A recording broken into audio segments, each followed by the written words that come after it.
Amén. Toda buena labor, ¿de qué requiere? Toda buena labor requiere de preparación, de entrenamiento, ¿verdad? Cuando alguien quiere hacerlo bien, ¿qué tiene que hacer? Tiene que prepararse, tiene que entrenarse. Hoy queremos resultados, pero no queremos prepararnos. Si hubieran escuelas donde dijeran, acá no tomamos exámenes, ¿se matriculan los chicos? Entonces, todos se matriculan porque nadie quiere examen.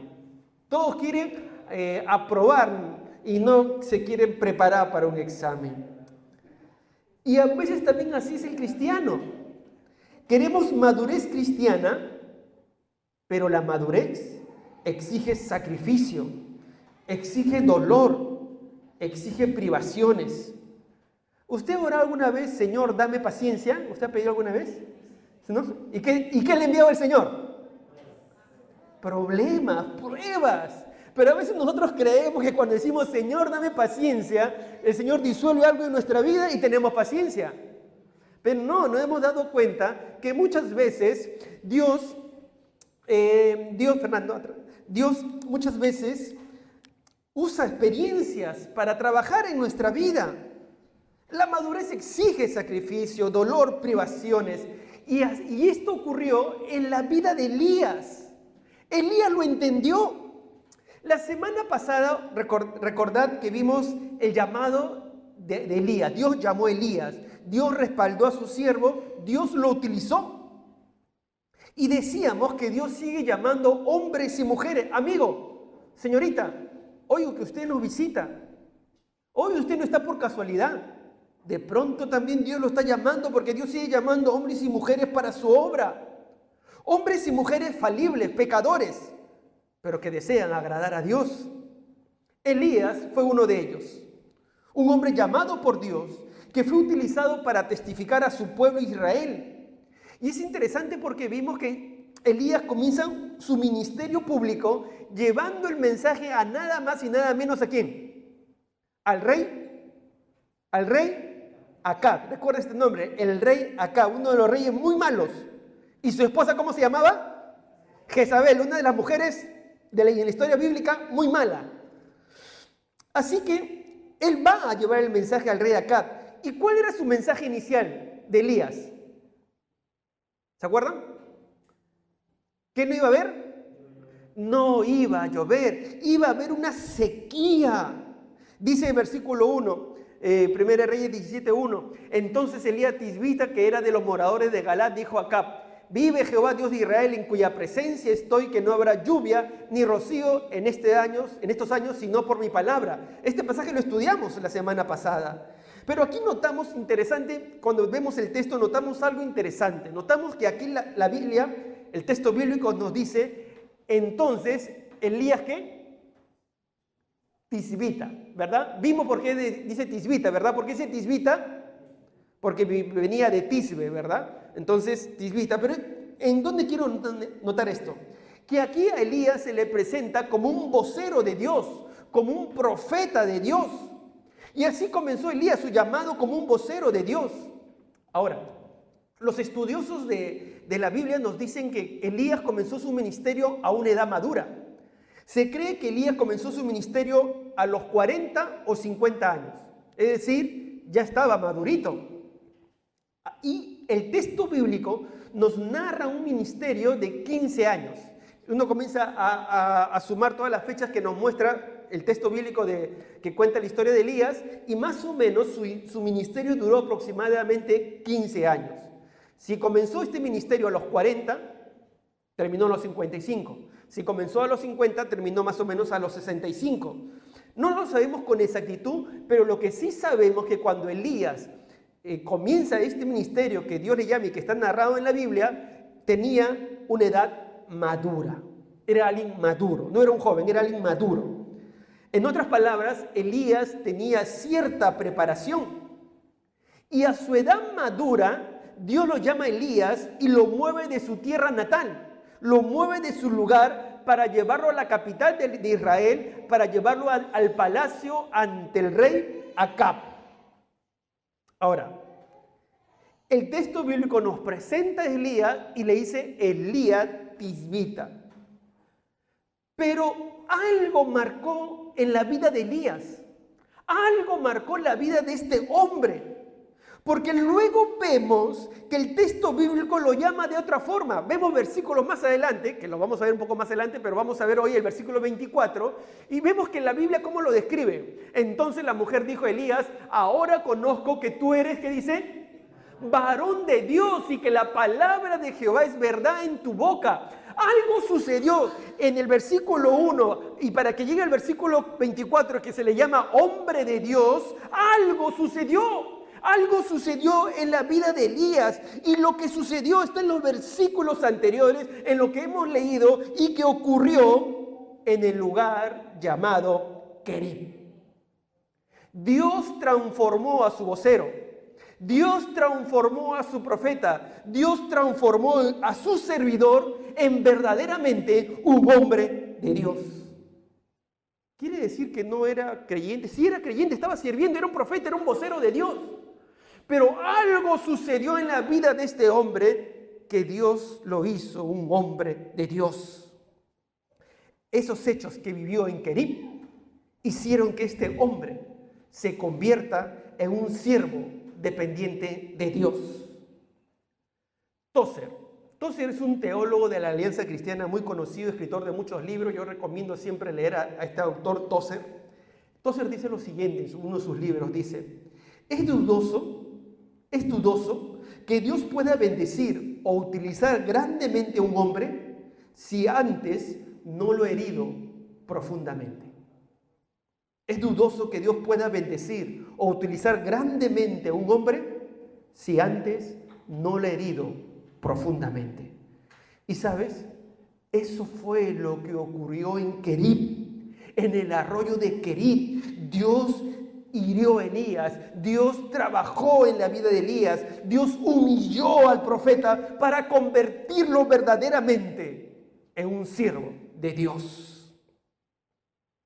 Cuán más profunda sea la herida, más siervo de Dios uno será. Mis amados, Dios quería utilizar a Elías de una manera especial. Aun cuando ya era un profeta maduro, seguro que ya varias cosas había logrado, pero Dios quería convertir a Elías en un siervo de una manera especial, porque Dios, para lograr determinadas cosas, necesitaba ir en lo más profundo de la vida interior de Elías.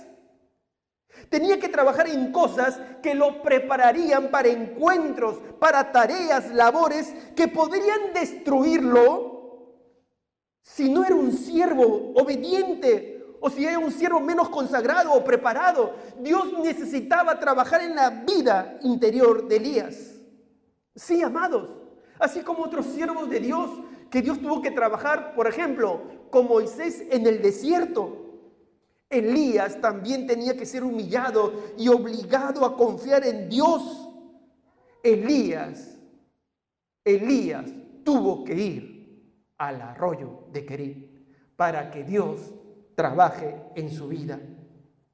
En el arroyo de Querib, Dios obró todo lo que necesitaba de Elías. Su llamado para ser un hombre de Dios tenía que desarrollarse en Querib, para que él aprenda a depender de Dios, para que él confíe totalmente en Dios. ¿Qué necesitamos para depender de Dios? ¿Qué necesitamos para ser hombres o mujeres de Dios? Permíteme hoy compartirte, querido hermano y querido amigo que hoy nos acompaña, 3 elementos vitales que necesitamos de Dios. 3 que Dios obró en la vida de Elías y que Dios quiere obrar en tu vida, mi hermano. Que Dios quiere obrar en tu vida para utilizarte grandemente. En primer lugar, necesitamos el arroyo de lo íntimo y privado. Necesitamos el arroyo de lo íntimo y privado. Miren, notemos lo que dice una vez más el versículo 2. Dice: y vino a él, a Elías, palabra de Jehová diciendo: apártate de aquí y vuélvete al oriente y escóndete en el arroyo de Querib, que está frente al Jordán. ¿A dónde lo envía Dios a Elías? No se olvide. ¿A dónde? Al arroyo de Querit. ¿Dónde estaba Elías? ¿Dónde estaba Elías? En el palacio de Acab, en Samaria, la capital de Israel. Ahora, Elías era un hombre que Dios trabajó en su vida. Y es probable que Elías hubiese pensado, ahora estoy en el palacio y seguro que tendré que venir constantemente a amonestar a este rey impío Acab. Seguro que muchos me oirán, seguro que muchos me seguirán. Seguro que tendré que trabajar en forma pública, el pueblo lo va a notar. Y quizás nosotros mismos pensemos así, que lo más lógico, aparentemente, habría sido dejar a Elías frente al rey para utilizar al profeta como un aguijón persistente para que presione constantemente a este monarca impío, obligándolo a rendir su voluntad ante su creador. Pero como os dije la semana pasada, Dios tiene formas impensadas e inimaginables de actuar, que muchas veces no se ajusta a nuestra lógica.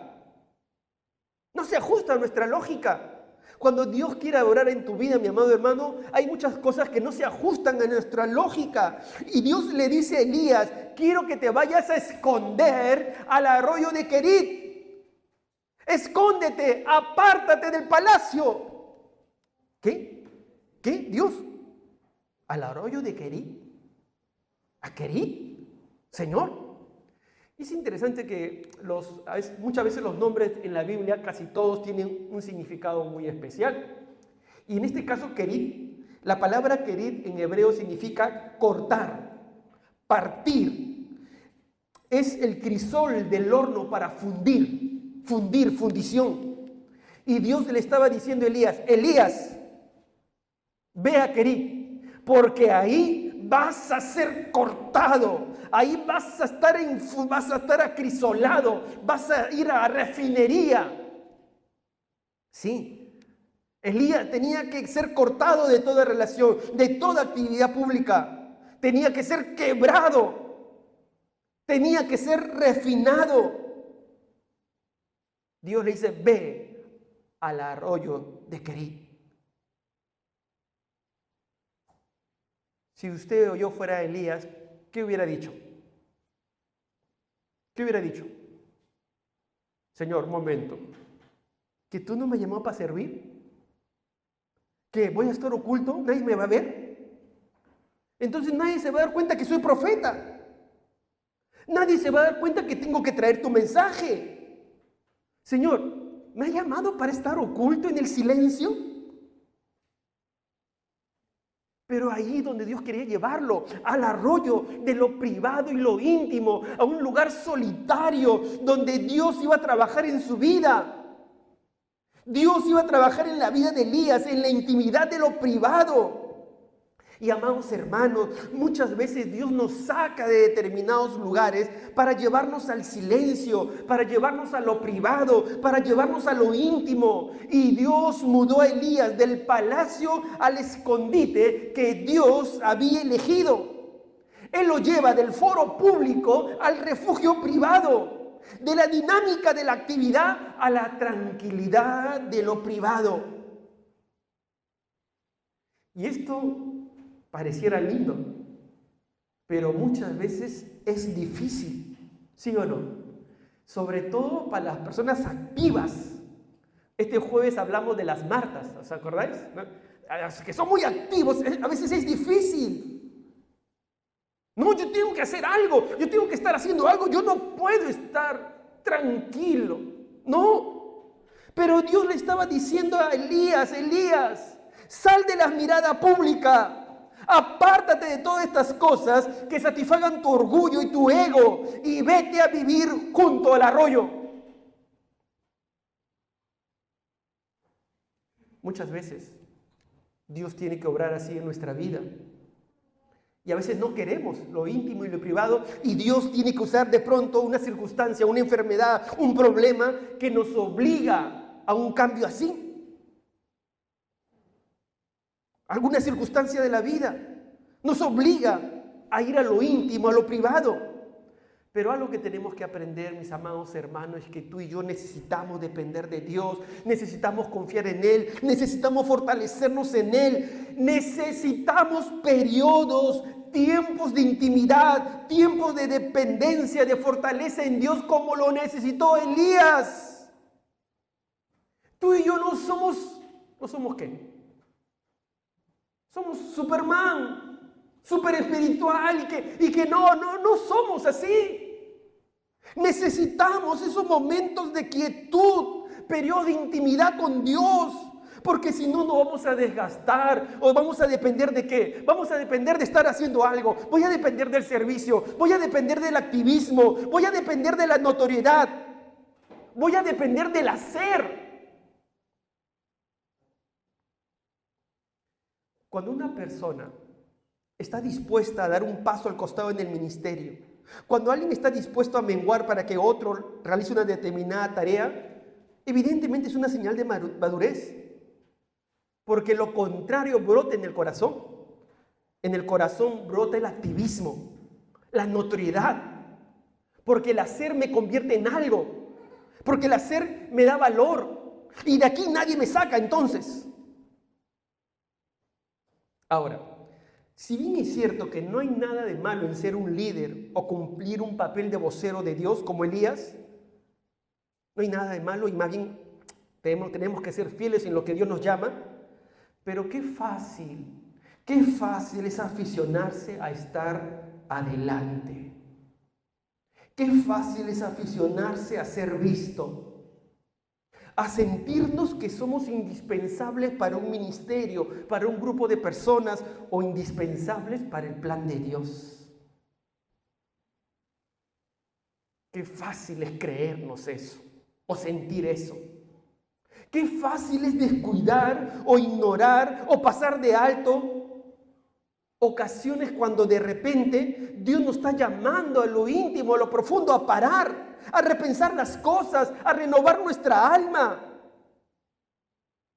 ¿Qué necesitamos para ello? Pues necesitamos estar en lo íntimo con Dios. Necesitamos estar en lo privado de Dios. Necesitamos que Dios nos renueve. Que Dios nos renueve la intimidad. Podemos ser conocedores de la Biblia, podemos ser servidores activos o activistas, la gente nos puede querer, pero eso no nos llena verdaderamente. Solamente Dios nos llena verdaderamente. Por eso necesitamos que Dios nos renueve en lo privado, en lo íntimo, porque Dios es el único que puede llenar nuestros corazones.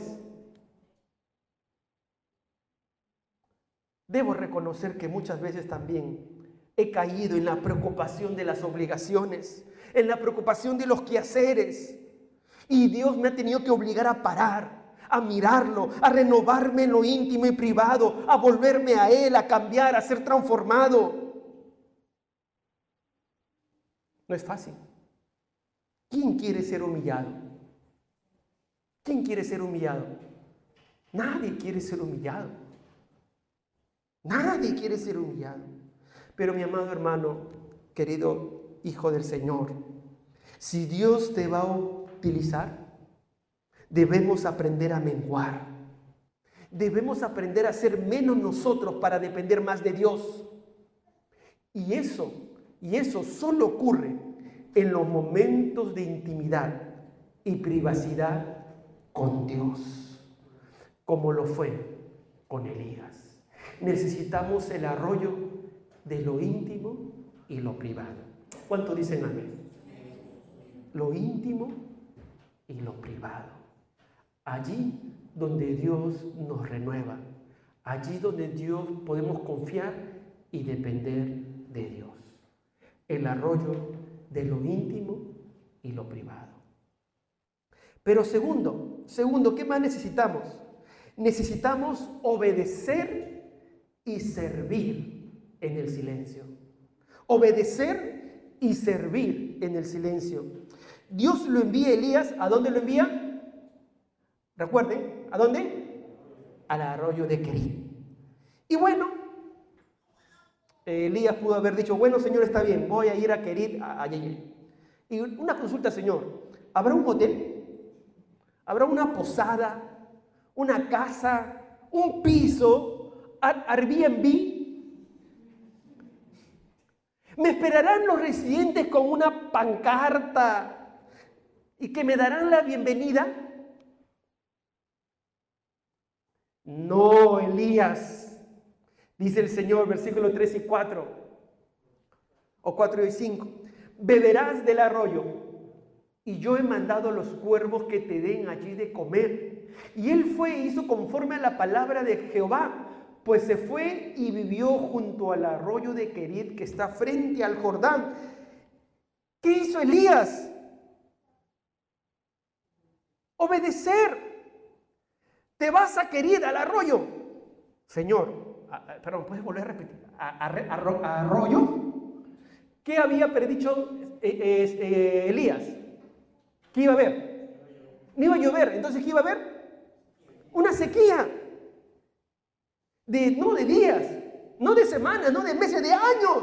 Fue por más de 3 años. ¿Y Dios lo manda a dónde? Un arroyo.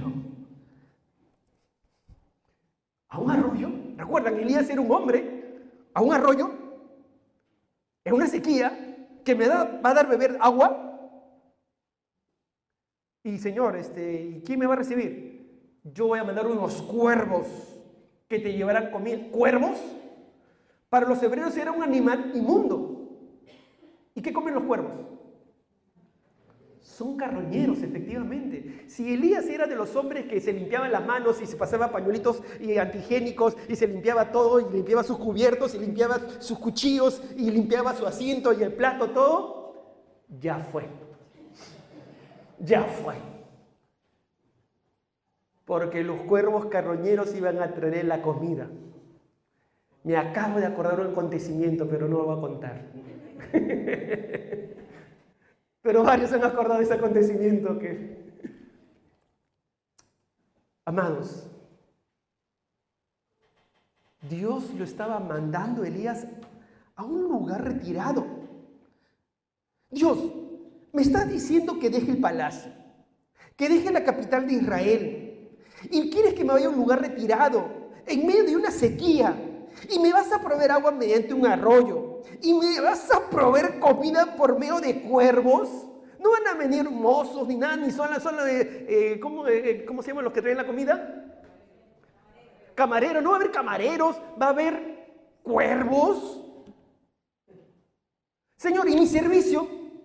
Porque tú me has llamado como profeta de Israel. ¿Por qué me sacas, Señor? ¿Por qué me llevas a otro lugar? Señor, ¿dónde te voy a servir? En el silencio del arroyo de Kerit. En el silencio, en el secreto de las apacibles colinas, junto al arroyo, al este del Jordán, allí me vas a servir, Elías. ¿Y qué hizo Elías? Obedeció. De pronto tú y yo no hubiéramos querido obedecer. Señor, ¿para qué me pones entonces? No me hubieras puesto, pues, Señor. ¿Para qué me llamas de profeta? Ahora entonces no acepto. Haciendo un juego. Pero Elías estaba dispuesto a salir de la notoriedad para ir a servir en el silencio. Dios lo estaba preparando a Elías para la notoriedad. ¿Y cómo Dios lo prepara a Elías para la notoriedad? ¿Cómo le enseña? Sacándolo justamente de la notoriedad. Dios lo prepara para la notoriedad, sacándolo justamente de la notoriedad, para formarlo en la intimidad, para llevarlo a servir en el silencio. Él tenía que aprender a depender de Dios, él tenía que aprender a servir en el silencio, y para ello debía estar dispuesto a dejarlo notorio en cualquier momento para servir en el silencio. Así es, mi amado hermano. Si no sabemos servir en el silencio, no sabremos servir en público. Dependeremos del público, dependeremos de la aprobación de la gente, dependeremos de la posición o el cargo, y no dependeremos de Dios. Necesitamos aprender a servir en el silencio. ¿Y qué significa servir en el silencio? Hay otra palabra que también lo describe muy bien. ¿Cuál es la otra palabra? ¿Cuál es la otra palabra? ¿Con H? Humildad, efectivamente. Humildad. Servir en humildad. Ese servir en el silencio cuando nadie me ve, cuando no hay ni un foco que me apunta, cuando no hay miradas que me ven. Servir en humildad, en el silencio de la humildad. Y esto me hace recordar a David. ¿Te acuerdas de David? Jovencito. Viene el profeta Samuel y lo unge para ser rey. Miren lo que dice 1 Samuel 16:13. Y Samuel tomó del cuerno del aceite y lo unge a David en medio de sus hermanos. Y desde aquel día en adelante el espíritu de Jehová vino sobre David y se levantó luego Samuel, el profeta, y se volvió a Ramá. Entonces David fue ungido para ser rey. Pero miren qué dice versículos después. Estamos en el 13. ¿Qué dice en el versículo 19? Cuando Saúl, que estaba tenía una enfermedad depresiva, manda a traer a David para que cante. Pero mire dónde estaba David. Y Saúl envió mensajeros a Isaí, el padre de David, diciendo: envíame a David tu hijo, el que está con ¿dónde? Pero David había sido ungido para ser rey. ¿Dónde estaba él? Él pudo haber dicho: momentito, ahora yo voy a ser rey. Estar con las ovejas ya no es un trabajo para mí, ya no es un trabajo digno de un rey. David pudo haber mandado sacar tarjetas de presentación para que todos sepan: próximo rey, próximo rey. Hubiera puesto en su Instagram: ya se viene, nueva temporada, el nuevo rey. Pero David siguió sirviendo en el silencio con las ovejas. Siguió apacentándolas, porque él sabía servir en el silencio, sin que nadie lo vea. Había humildad en su corazón. El nuevo puesto no le cambió el corazón. Como decimos, no se le subieron los humos a la cabeza, no. Sabía ocupar un lugar, sabía ocupar el lugar de segundo, de tercero o de octavo. Él sabía ocupar el lugar que le daban.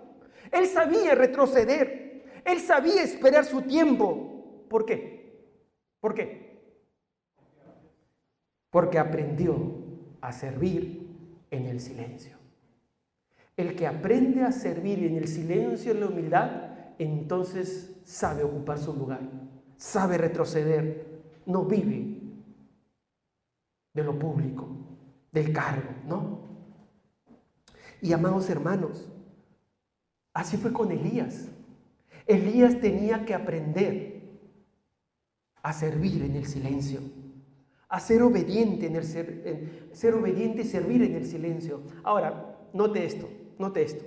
¿Por qué digo obediencia y servicio juntos? ¿Por qué la obediencia y el servicio en el silencio van juntos?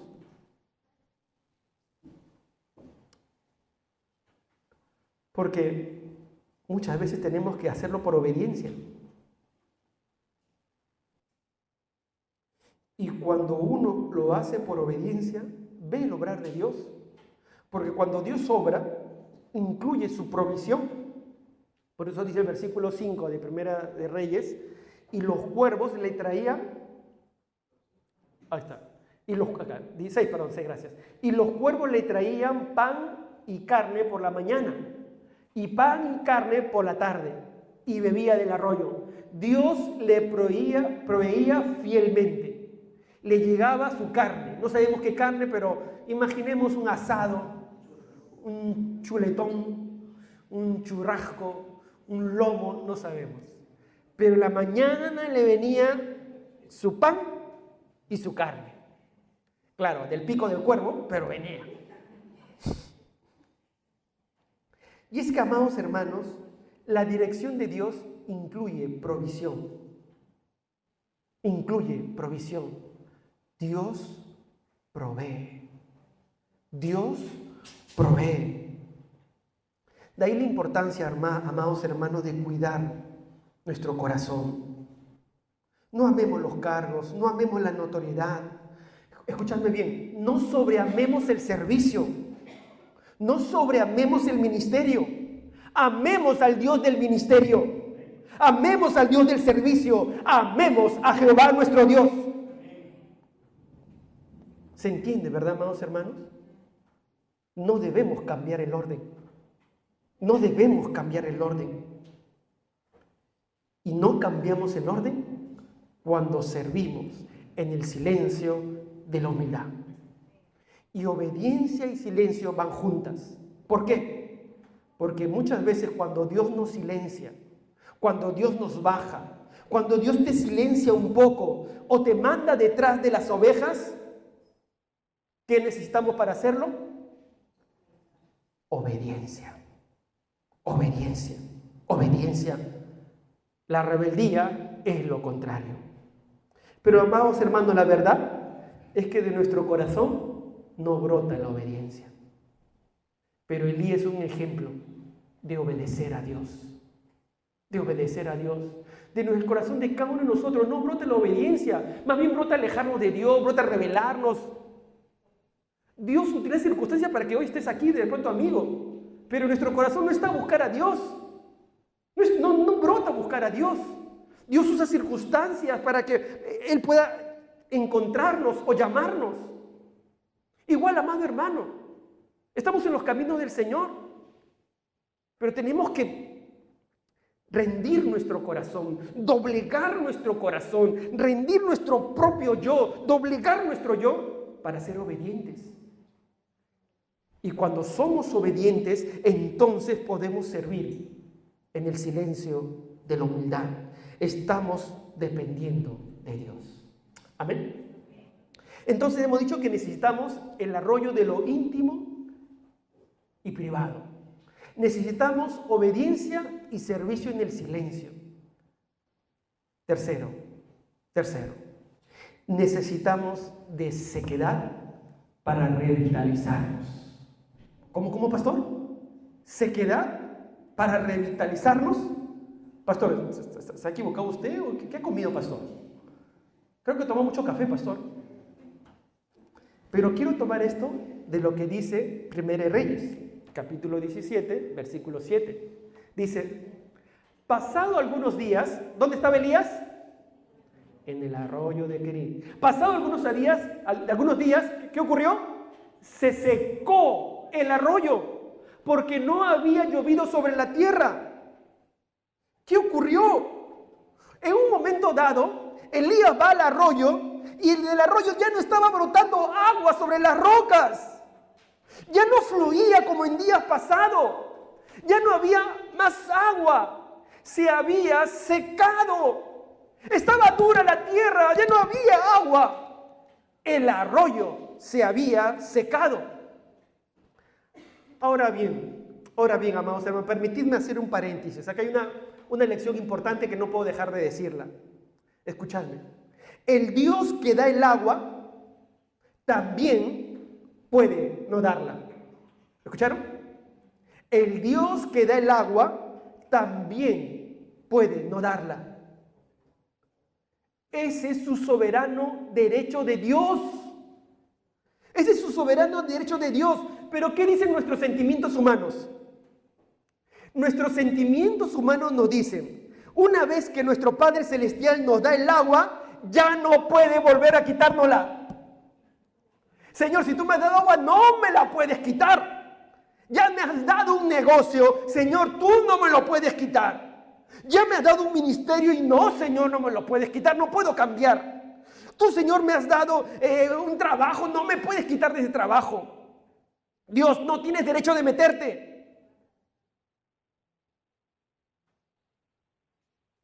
Pero Dios es Dios. Dios es Dios. Dios es dueño de todo, aún de nuestra propia vida. Y quiero decirte, mi amado hermano, mi amada hermana, que hay momentos cuando nuestro arroyo se seca. Hay momentos cuando sufrimos por algo. En esos momentos de dolor, en esos momentos de pérdida, son los que Dios utiliza para revitalizarnos, para prepararnos para algo especial. Una joven tenía una melodiosa voz, cantaba en el coro de la iglesia, qué linda voz, y le detectaron un tumor en sus cuerdas vocales. Ese tumor tenía que ser extirpado y le quitaron el tumor, pero también se le quitó su bella voz. Su arroyo se había secado. Y hay situaciones difíciles, amados hermanos, de pronto que nuestro arroyo se seca. Problemas de pronto en el trabajo, problemas familiares, alguna enfermedad, problemas en el ministerio, problemas con los hijos. Podemos quedarnos sordos o ciegos. De pronto podemos estar inmovilizados. Podemos perder alguna propiedad familiar. Un familiar, un ser querido puede partir a la presencia de Dios. Podemos sufrir alguna pérdida. Podemos perder algo que nos afecta. De pronto eres soltero y quieres casarte y no pasa nada. O de pronto eres casado y tú dices, no es como me lo esperaba. ¿Qué está pasando? Tu arroyo se está secando. He vivido momentos donde mi arroyo se ha secado. Y son los momentos en que las respuestas demoran. Señor, ¿por qué no me respondes? Se demoran las respuestas y parece que no llegan. Parece que no llegan, Señor. ¿Por qué has permitido esto? Muchos también son parte de nuestros errores, Señor. Y nuestro arroyo se seca. Juan Bunyan. ¿Han escuchado a Juan Bunyan? Siglo XVII en Inglaterra. Lo echaron a prisión por predicar.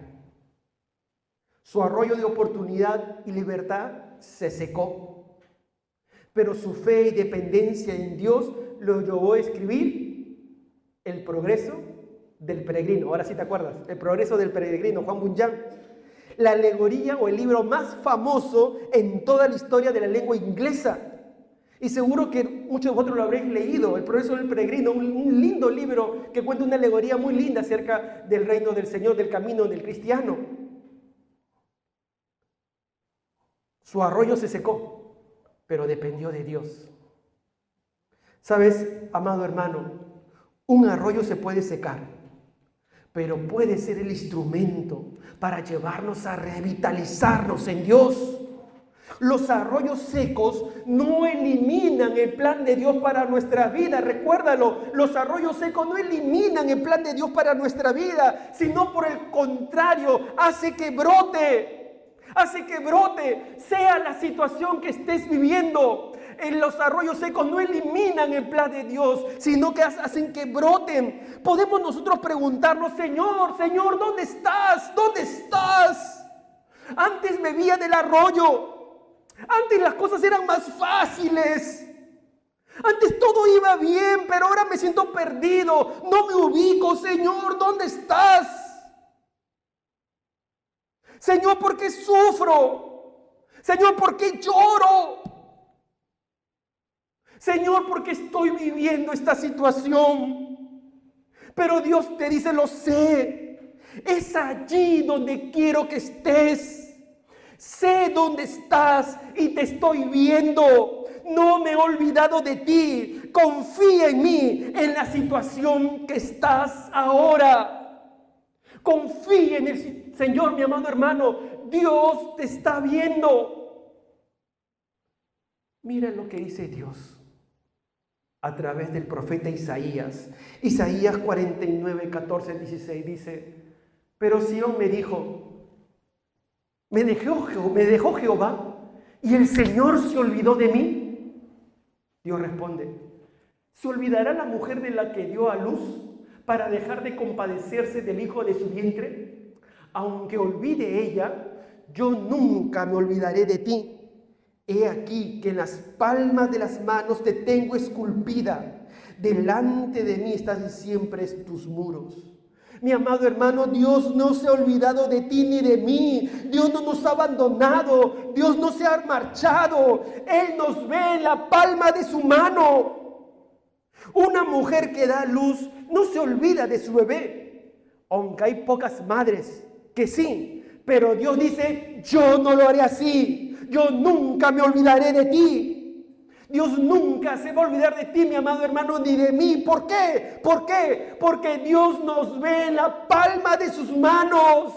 Por tanto, confíe en el Señor, sea la situación que estés pasando, confíe en el Señor, porque estamos en la palma de sus manos. ¿Cuántos dicen amén? Dale un aplauso al Señor. Estamos en la palma de sus manos. Él sabe por lo que estás pasando. Y es allí donde el Señor quiere que estés. El Señor te dice, te estoy viendo. Te estoy viendo. No me he olvidado de ti. Mi amado hermano, no sé qué situación estés viviendo, no lo sé yo. Pero este es el mensaje que hoy Dios está trayendo a su iglesia. Mi amigo, no sé qué situación estés viviendo, pero de pronto estás viviendo una vida de sequedad espiritual. Algo quieres saber de Dios, pero no encuentras a Dios, porque hay sequedad espiritual en tu vida. Mi amado hermano, de pronto estás viviendo una situación difícil, inimaginable, pero quiero decirte que si confías en Dios, no el hombre, escúchame bien, Dios mismo te transformará. Dios mismo te revitalizará. Dios mismo te renovará para utilizarte en sus planes, para que seas de bendición para muchos, para que seas un instrumento poderoso en las manos de Dios. No serás perfecto, pero Dios te levantará para utilizarte. Cuán más profunda la herida, serás mejor preparado para su obra. Cierra tus ojos para terminar orando. Vamos a orar al Señor.